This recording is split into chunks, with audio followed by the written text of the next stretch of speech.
Hello, welcome to the Mark Janard Show, the cybersecurity show. So Microsoft is indeed taking steps to enhance user safety and security through several initiatives. So there's the mandatory Microsoft account for Windows 11 setup. Microsoft is removing the ability to bypass setting up a Microsoft account during Windows 11 installation. This change aims to ensure that users have internet connectivity and a Microsoft account, enhancing security and user experience. Users will no longer be able to easily install Windows 11 without a Microsoft account, as the bypass method using the bypassenroll.cmd script is being removed. Mandatory multi-factor authentication for Azure and Microsoft 365 is also implemented. So Microsoft will enforce mandatory MFA for all Azure signing attempts. This includes the Azure portal, Microsoft Entrée Admin Center, and Microsoft Intune Admin Center. So as of this year, MFA enforcement will begin for Microsoft 365 Admin Center. By summer of this year, MFA will be required for Azure CLI, Azure PowerShell, and other tools. There are digital safety initiatives as well. Microsoft also focuses on digital safety through various initiatives, including the use of hash matching technology to detect and prevent harmful content. These efforts aim to protect users from the online threats and ensure a safer digital environment. Now, how will mandatory MFA impact users who don't have strong authentication methods, for the rebellious ones out there? So here are some challenges, right? Without strong authentication methods. So there's the security risks for weak MFA. So SMS, right? SMS-based MFA is outdated and vulnerable to phishing attacks and SIM swapping. For example, 95% of compromised Coinbase accounts for 2023 use SMS for MFA. Users relying on SMS will no longer need to transition to stronger methods like the FIDO keys or authenticator apps for better security. There's the user friction, right? Implementing MFA can introduce usability challenges, especially for less technical users. So frequent MFA prompts may frustrate users, leading to resistance or attempts to disable MFA. Adaptive MFA can mitigate this by reducing unnecessary prompts based on risk factors like device or location.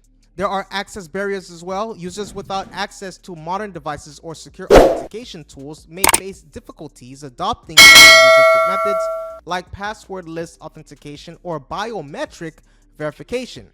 Now, the recommendations for mitigation in regards to that is upgrading authentication methods. So organizations should actively identify users relying on weak methods like SMS and encourage them to adopt stronger alternatives such as the Microsoft Authenticator or hardware security keys. There's the risk-based authentication, so implement adaptive MFA policies that reduce user friction by requiring strong authentication only for high-risk actions or logins from untrusted devices, and support for transition. So provide training and resources to help users understand and adopt new authentication methods. Now, emergency access accounts can also be configured to prevent lockout during implementation. Now, what are the main benefits for enforcing MFA for Azure signing attempts? So number one, you have the enhanced security. MFA reduces the risk of unauthorized access by requiring multiple verification factors. Even if a password is compromised, attackers cannot gain entry without the additional factor.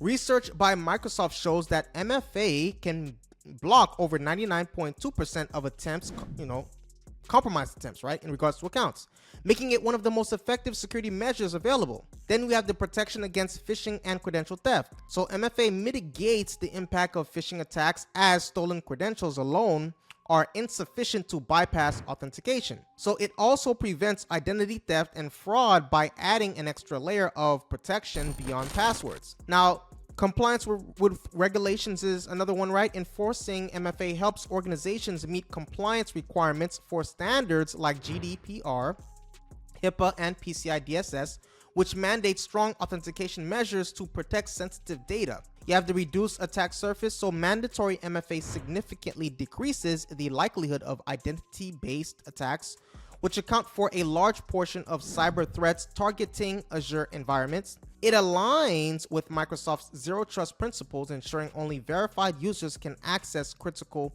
resources, right? The user trust and organization's, security posture is a factor as well, right? Implementing MFA demonstrates a commitment to security, fostering trust among users and stakeholders.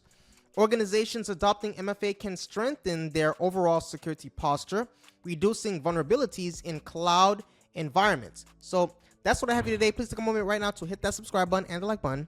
If you want more videos like this, if you want more in-depth videos like this, please take a moment right now, hit that subscribe button, hit the like button, hit that notification bell. Also, let me know your opinion about this development in the comment section below. Do you think Microsoft is crossing boundaries, or do you think that this is actually needed? So I want to know your opinion. See you in the next video.